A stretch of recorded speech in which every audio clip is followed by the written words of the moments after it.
Welcome to MLC TV News Hour, reaching live from the city of Lokoja, the Confluence State of Nigeria. I am Jane G. Abalagbubo. First, the headlines. Governor Yahaya Bello donates 35 receptacles, 7 tricycles to communities to combat erosion. 35th edition of NAFEST to hold in Lagos in November. HANIFA killer court sentenced 2 persons to death by hanging. And the 22nd edition of the Commonwealth Games began on Thursday with a colorful opening ceremony. And now the news in detail. In his commitment to maintain healthy environment for the people of the state, Governor Yahaya Bello has distributed 35 giant receptacles and 7 tricycles to 5 communities in Kogi State. The governor, who was represented by the Commissioner for Environment, Victor Omofaye, at the commissioning of the equipment in Lokoja, said the gesture is to help the communities combat erosion and to maintain healthy environments. The governor noted that the commitment of his administration to the health and well-being of the state made him to consistently pay counterpart funds for new MAP projects. He charged the benefiting communities to place the giant receptacles at the strategic places in their communities where it will be easy for the waste collection, and then use the tricycles to convey the waste to the dump sites. He charged the beneficiaries to make good use of the materials and ensure its sustainability. He warned them against converting the investment to personal use, saying the project is capable of generating employment as waste will be converted to wealth. Governor Bello reminded them that environment is the survival of humanity and any abuse to the environment will negatively affect the people. In a remark, the project coordinator of New MAP, which has been replaced with agroclimatic resistance in semi and land appraisal, Barrister Ladi Jato commended Governor Yahaya Bello for creating enabling environment for the agency to deliver her mandates.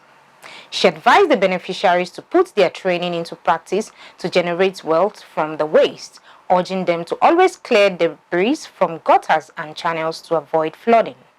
Speaking on behalf of the benefiting communities, Yakubu Shaibu Mohammed thanked the governor for the gestures and promised to make judicious use of the equipment for the benefit of the people.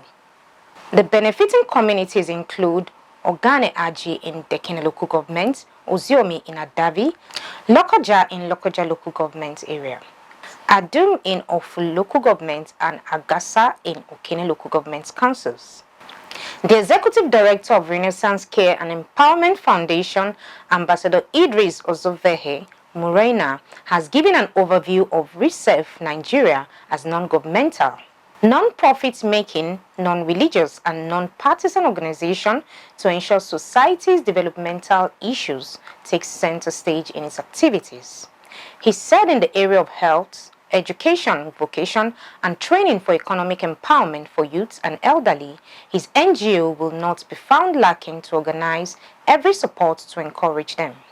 Morena said this during a media roundtable to discuss women's participation in election as voices for development held at Idrinana Hotel, Lokoja. Our reporter has more. Professionals, young men and women has been challenged to spread the news of encouraging women to participate in the electoral processes, from the registration to collecting their PVC and vying for elective positions. The stakeholders conversed for more participation of women and encouraged them to discourage fear and victimization by all angles. The Executive Director of Renaissance Care and Empowerment Foundation, Idris Ozovehe, and the organizer of the workshop said it will glad his heart to see women elected into political offices to move Nigeria forward. Called on journalists to broadcast the call for more women in politics. We have done a research, just like the first presidential said. We've done a research and we've engaged over the years and discovered that the figures are just 49-50%. Now, the female taking 49, the male taking 50% in terms of population, in terms of voter registration and all that. Now, women participation as Voice for Development project is looking at that angle of the fact that, look, we are equal stake in this. We need to participate in the process. And RECEF, Renaissance Care and Empowerment Foundation, is coming on board at this particular time, taking into cognizance the fact that Kogi State finally has signed up the bill, VAT bill, into law.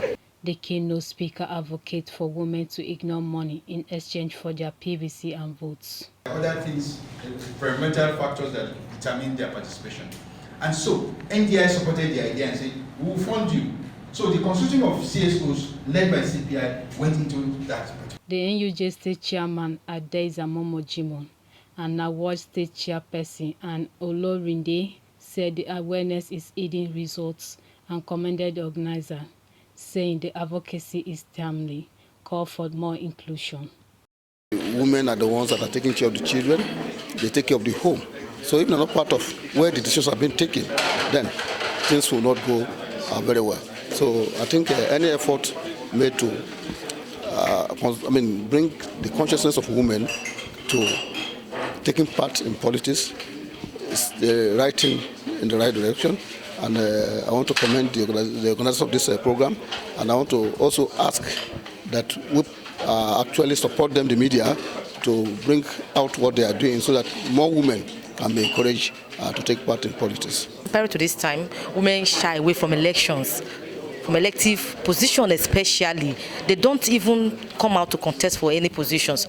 But because of this awareness and campaign, in fact, they are now coming out, and those people that are voting are coming out to register to get their PVC because they believe that they can make a change. So this meeting is crucial, and it has come at the very right time. The Executive Director, CPI Abimbola Agbogun, commended the Governor of Kogi State for signing into law the VAT bill, saying the law will secure women in politics, promise more sensitization programs to educate women, even the men, to accept women as partners in progress. We need to carry the men themselves along to have a lot of sensitization workshops that is geared towards mind shifts and towards behavioral change, and for them to see and know the role that women play if women are given chance. So the men need to be carried along, and the women themselves, we need to carry them along. Those of us who are already in the front doing something, women voices, women influencers, women who are already in politics, women leaders, women in civil society, women in business that are already successful. We need to come together and engage, and now go back to our various grassroots to be able to bring out our women, talk to them, and sensitize them, educate them, and give them voter importance. Very important to take them through voter and civic education, so that they will now know that these are the things they need to do, so that they can actually have presence, and participate, and then so that in the coming election we can now begin to see changes. At least the statistics that we see today is not encouraging, but I believe when we begin to do that, it will bring about a lot of changes that will help increase the voice of our women towards development. The representatives of the Ministry of Women Affairs, Muturaya, also commended the initiative to go into every nook and cranny to encourage women to be politically involved in strengthening democracy. Preparation for the 2023 general election is on top gear. Women who of 18 years and above are called to exercise their franchise to vote for the credible leaders that will pilot the affairs of the country, states, senatorial districts, and constituencies, to build a better society together. Faith Abdulgafar reporting for MLC TV. The Okene Local Government Council Chairman, Abdulrazak Mohammed, has continued to receive various groups into his office since his recall to take charge of the affairs of Okene Local Government after a few months of suspension for allegedly using his position to victimize some group of persons in Okene. Amongst many visits was the Okene 2 House of Assembly APC candidate for 2023 election, Yusuf Razak. Yusuf said he visited to inform him of his intention and plans if elected. The chairman also received the marketmen and women of Okene Central Market called Ohuvariki. Our reporter has more. The APC Okene-2 constituency state assembly candidate for the 2023 general election, Razak Yusuf, said it is normal to visit the recalled chairman because the party election that produced him as the candidate was conducted when he was on suspension. He promised to go about canvassing for support and peace. And at the same time, congratulate him for his return to office. The elected chairman charged Yusuf to be law-abiding and that he should go about his campaign peacefully. The special advisor on media to Okene local government chairman re-emphasized the advice given to the APC candidate by his boss. Cautioned them against violence, and he urged them to maintain peace throughout the electioneering campaign. And he also promised them to give them the support to ensure the candidate win. The meeting also became an avenue to hear from key executive members of the council of their opinions on the federal government's decision to ban Okada operations as means of mobility across Nigeria. Their reactions suggested that government at all levels provide means of livelihood for all riders before the ban. They have to provide other means for them to sustain themselves. There is no way you can take a job from a man without providing another way for him to sustain himself, and you think that maybe that person will still remain or be a good ambassador to his own community. So if federal government have agreed to ban Okada, I think they should make other way for them to sustain themselves. As for me, Okada is a small means of business, but any business without security, any business without you being guaranteed the citizen security, it will not work. So if the Okadas are the major problem we are having in terms of security, I think banning them is more good, and it is very, very important. So as for me, on my own personal opinion, I support the banning of Okada in Nigeria. By the federal government banning Okada, definitely they will provide another means for the citizens, especially some people go to work. Without Okada, they can't go to work. I think federal government will definitely do something about that. Security situation is so alarming, and the government is trying to take so many measures to curtail it, whether long-term or short-term measure. But let's have alternative arrangements for the Okada rider, because the statistics show that we have over 20 million people using tricycle as means of living. The people do what we call Okada. So let's look for alternative before we say okay, they should go and rest. Or especially use the high-brow areas, security threatened areas. Can reduce Okada in security threatened areas or in urban areas, while you see allow others to operate in rural areas. But my own take on this is the masses are suffering.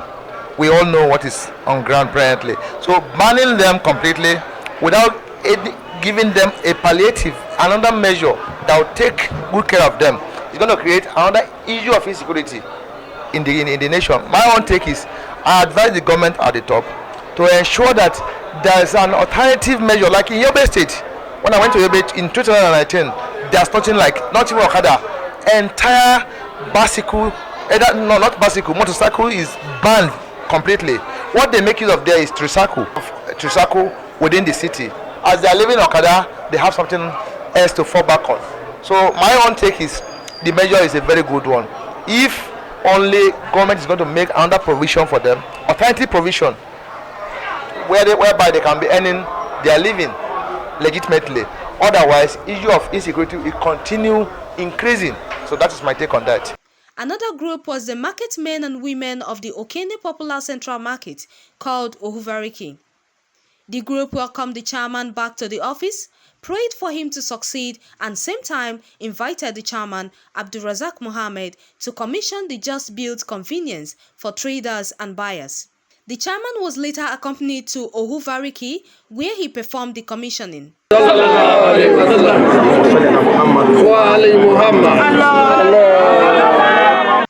The traders thanked Governor Yahya Bello for making the security of lives and properties his priority. Today is my happiest day.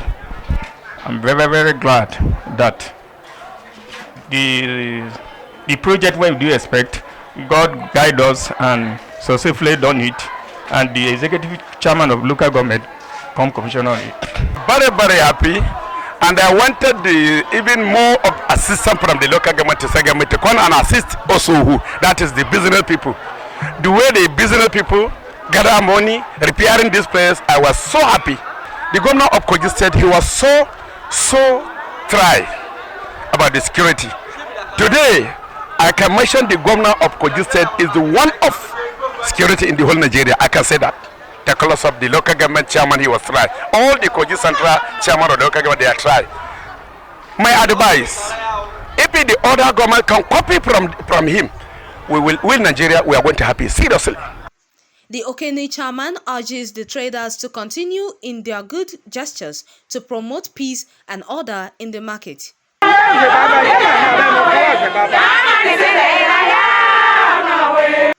Compiled by Abdul Muttalib Dauda, MLC TV Okene, I am Khadijat Mohammed, reporting for MLC TV. It was with a huge sense of responsibility that the First Lady of Lagos State, Claudiana Ibijoke Sanwo-Olu, gladly accepted the presentation of plaque as Mama NAFEST by the Technical Committee of the National Festival of Art and Culture, NAFEST, led by the Director General of the National Council for Art and Culture, Otumba Olusegun Ronshewe. Since the Festac 77 hosted in Lagos, they are delighted to be hosting the 35th edition of NAFEST, which undoubtedly has assumed the status of a platform to promote oneness, peace and progress. Without missing words, the NAFEST program, which comes up in November this year, is timely as more than before. This is the time for different cultures and traditions to unite and embrace genuine love as the solution to the myriad of challenges confronting them. The Oyo State government has barred all former private sector participants, PSPs, from engaging in any form of refuse evacuation in the state. This directive was issued by Governor Seyi Makinde in his newsletter dated July 28, 2022.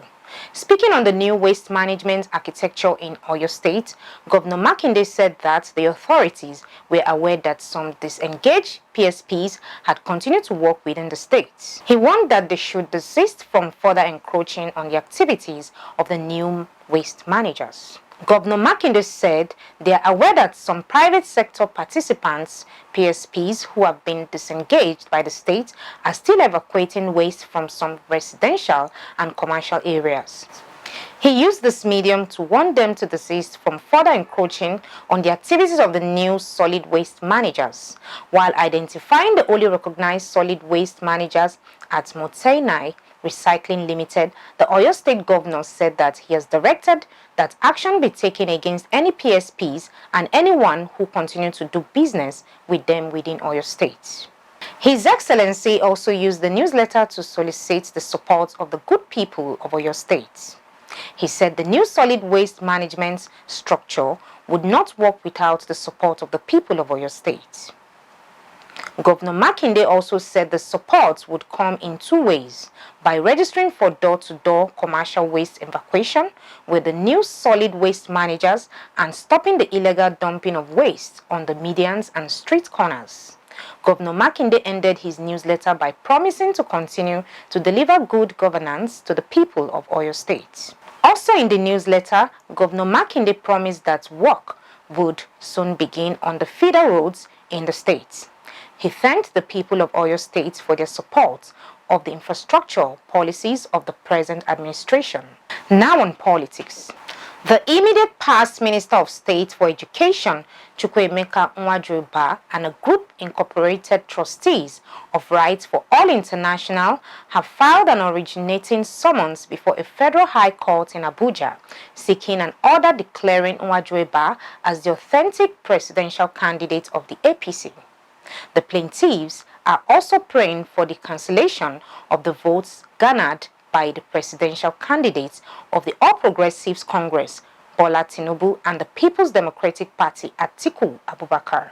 The first to six defendants in the case are the APC, the PDP, Tinubu, Atiku, the Attorney General of the Federation, and the Independent National Electoral Commission. Nwadjoba, who purchased the APC presidential form for 100 million naira, but polled only 1 vote at the June 8 primary, accused Tinubu of bribing delegates with dollars. The plaintiffs also attached as evidence a video recording showing the immediate past Minister of Transportation, Rotimi Amici, lamenting that delegates to the APC primary sold their votes. Nwadjoeba asked the court to determine if all the votes cast in favor of Tinubu and Atiku at the Special National Convention of the APC and PDP illegal, null and void, and of no effect whatsoever on the grounds of corruption and selling of delegate votes and voter inducements. Lastly, the ex-minister prayed the court to decide if, having regards to the express provisions of paragraphs 1 and 8 of the 5th schedule of the 1999 Constitution, the corrupt conduct of the 3rd defendant, Tinubu, and the 4th defendant, Atiku, in buying votes and corruptly inducing delegates with dollars and naira in various sums to secure their votes at the Special National Convention disqualifies them from further seeking, contesting, and holding the office of the president. We go on a short break. We'll be right back.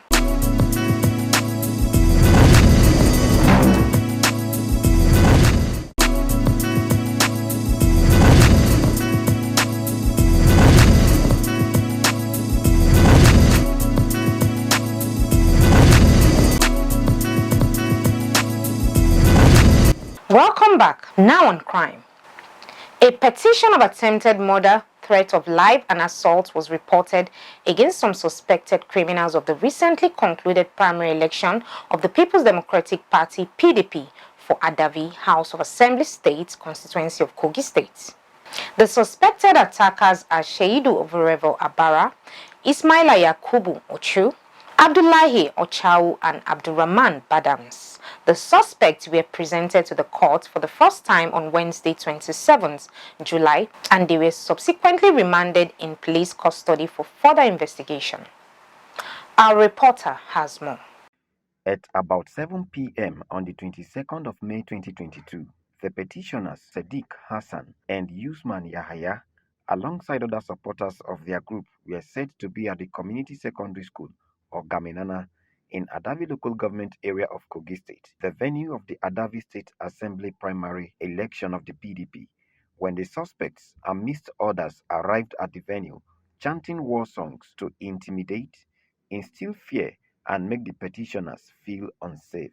The suspects, along with other members, were said to have attacked the petitioners, leaving Hassan Sadiq with a deep machete cut on his head, while the other, Usman Yahaya, also sustained another deep cut on his hand and were later rushed to the hospital for treatment.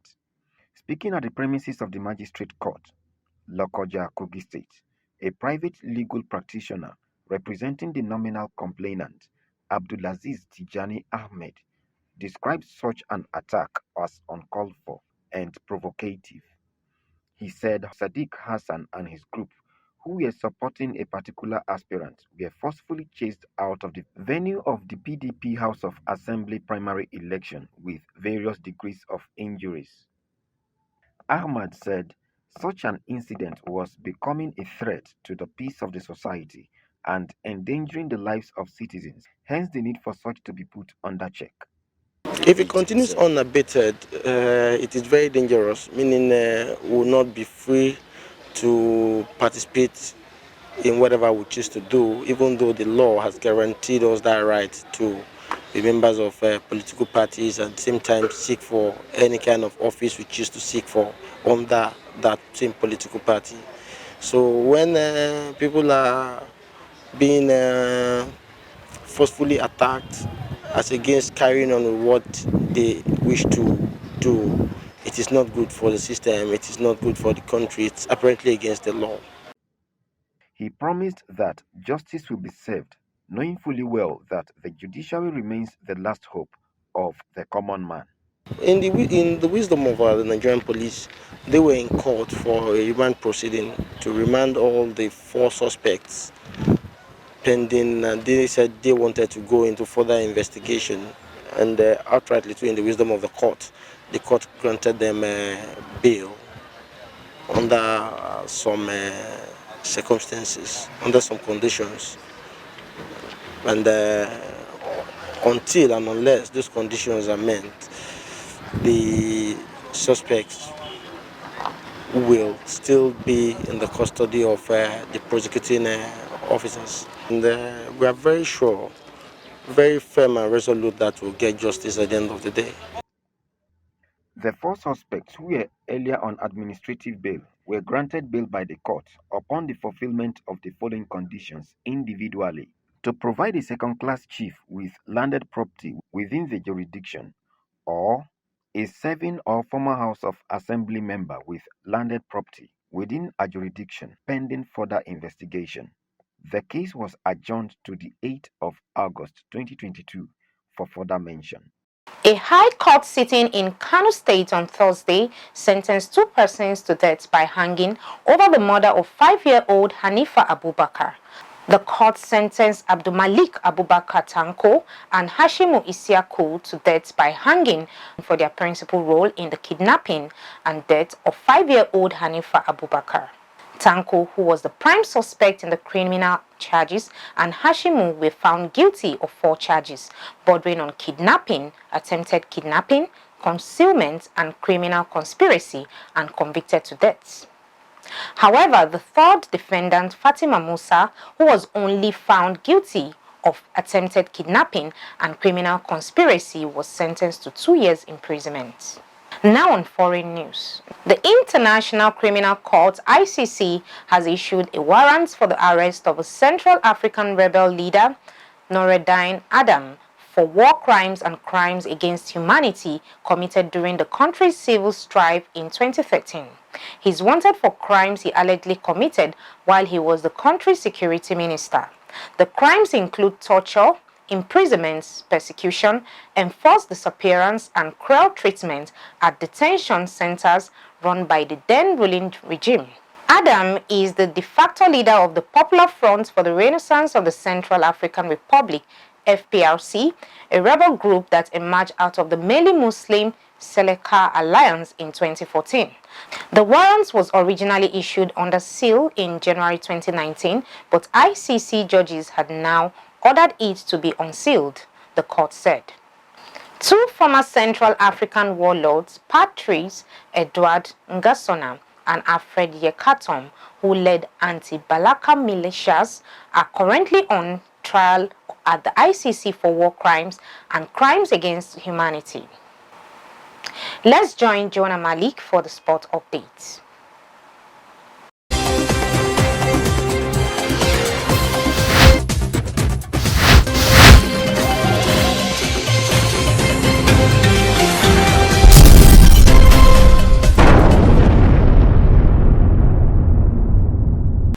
And on sports update, the 22nd edition of the Commonwealth Games began on Thursday with a colorful opening ceremony at the Alexander Stadium, aimed fanfare in front of an estimated 30,000 spectators, showcasing the very best of Birmingham and the whole of the UK. The ceremony began at the stadium with drummer percussionist Abraham Pediteta before Indian classical vocalist and composer Rajanan Gata took the lead of a section intended to showcase the diversity of the city. The Birmingham Royal Ballet and Brome Dance Group Critical Mass brought to life a dance that signifies the restoration of the city's iconic library and its famous canals.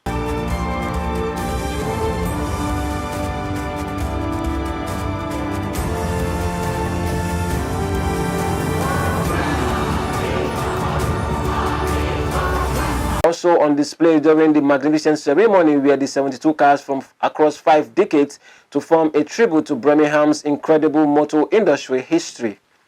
The games said to be the biggest and most expensive sporting event in the UK since 2012 London Olympics have had to deal with the adverse impact of the COVID-19 pandemic. The entire opening ceremony, which lasted for about 2.5 hours, and over 5,000 athletes from over 72 nations and territories are registered for the multidiscipline event and will compete for honors for 12 days of sporting drama and escape. The Nigerian contingent, made up of 94 athletes, was fully represented in their green and white attire as they danced past the colorful stadium. The championship, which started on Thursday and will run until August 8th, will be hosted in 15 venues across the West Midlands at different sporting centres, including the famous NEC Arena in Birmingham City Centre and the Coventry Stadium, home to the WAPS rugby team and Coventry City FC. Now gives me the greatest pleasure to declare the 22nd Commonwealth Games open. And that's sports update on MLC TV News. I am Malik Jonah reporting. Back to our caster for more stories.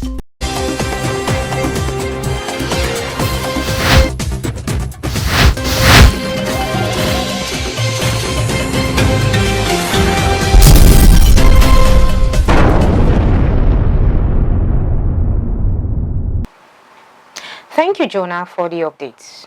Over to Matthias Ayodeji Peters for the entertainment news.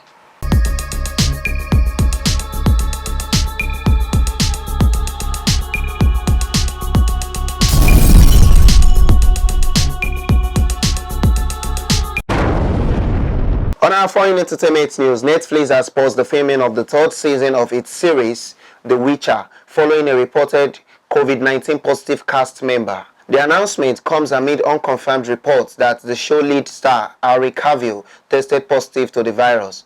While the streamer did not comment on the identity of the cast member, this will be the third time production has been delayed due to COVID.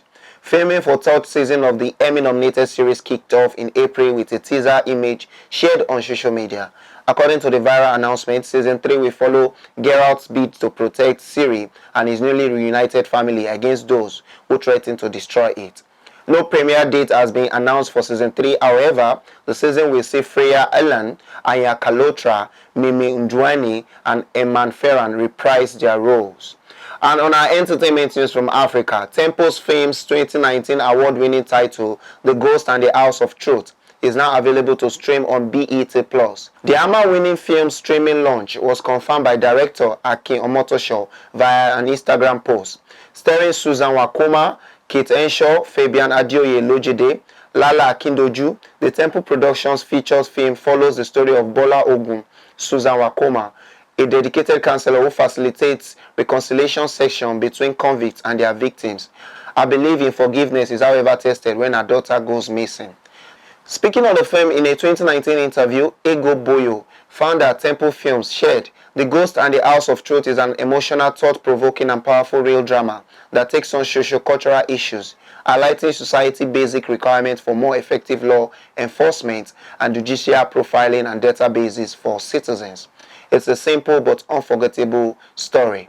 Since its 2019 release, The Ghost and the House of Truth has made multiple festival appearances, both locally and internationally. It also scored an impressive number of awards, including the 2020 African Movie Academy Awards for the Achievement in Editing Award. And that is all on entertainment news today. My name is Matthias Ayodeji Peter, reporting for MLC TV News.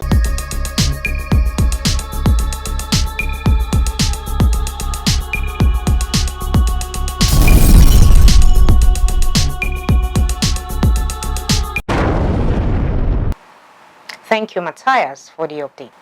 And that is the size of our package today. Join us next week at the same hour to watch our news as we give you updates on happenings within and across the globe. Don't forget to subscribe to our YouTube channel, Malachi TV, like and follow our Facebook page, MLC TV, Instagram, MLC TV 2021, and Twitter at MLC TV1 for your events, coverage, information, contribution, adverts, and sponsorship. Please call any of our numbers displayed on your screen. Join us Fridays and Saturdays to watch our special programs. It is Malachi TV, reaching everywhere, informing everyone. I am Jane-G Abalagbubu. Please continue to be your brother's keeper to build a peaceful and united society together. Thanks for watching. See you next week.